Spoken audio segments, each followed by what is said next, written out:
un atelier de présentation de ce dispositif puissant de la région Île-de-France pour le développement de l'usage des ressources numériques dans les lycées de son territoire. Le MLS, qui avons été sélectionnés depuis le mois de juillet par la région Île-de-France pour animer certains aspects de ce dispositif. Alors effectivement, si je présente le dispositif, là c'est en fait la présentation du marché qu'on a lancé juste je veux dire en janvier l'année dernière, et donc on est en train d'exécuter. Donc on a défini 3 volets, mes ressources, mes manuels, et le troisième élément c'est un lecteur universel pour l'ensemble de mes manuels.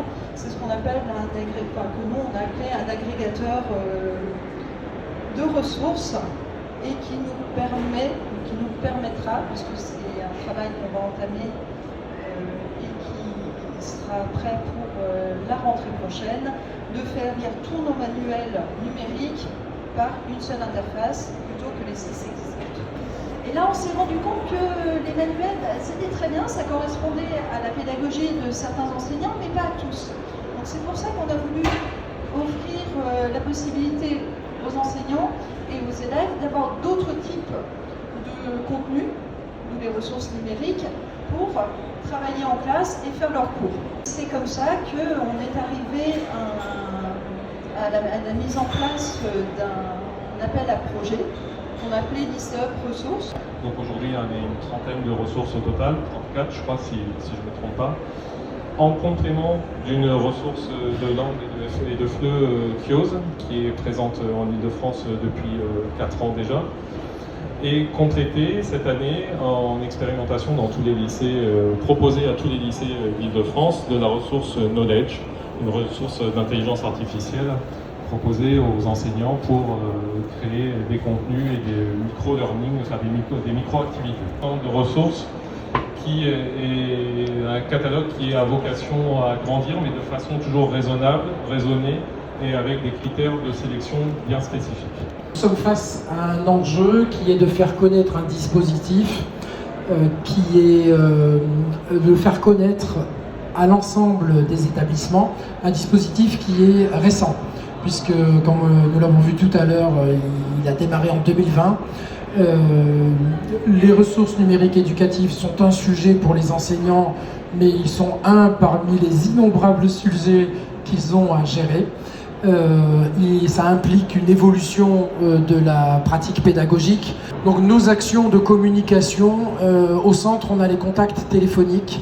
Nous rediffusons systématiquement ces webinaires qui sont à disposition de l'ensemble de la communauté éducative et qui permettent de venir glaner l'information de manière plus rapide, de manière ciblée. Une journée de présentiel dédiée à une sorte de salon qui permet de présenter de manière humaine l'ensemble du catalogue, car nous croyons vraiment que aussi de cet échange face à face naissent de meilleurs contacts. Ensuite, une fois qu'on a nos ressources qui sont bien affectées, on va aller au contact des utilisateurs, et là je dis je désigne gentiment mon libraire qui va aller voir, qui va pouvoir rencontrer les établissements et voir ce qui a été fait. Je vais regarder aussi d'autres personnes dans la salle qui ont l'habitude de nous accompagner sur toute cette partie stratégique. Et ce qu'on fait aussi, c'est qu'on met en place des enquêtes pour savoir quels usages sont faits des ressources. C'est tout ce travail fin qu'il y aura à faire et vraiment évaluer si les données du GAR nous permettent de répondre à toutes nos interrogations. C'est un budget commun. C'est vraiment un choix qu'on a fait. Effectivement, on a aujourd'hui une dizaine de lycées qui ont fait le choix de commander plus de 8 ressources numériques, ce qui est assez considérable. Le record étant, je crois, 18 ressources. Donc sur cet établissement-là, je pense qu'il n'y a aucune commande de manuel numérique.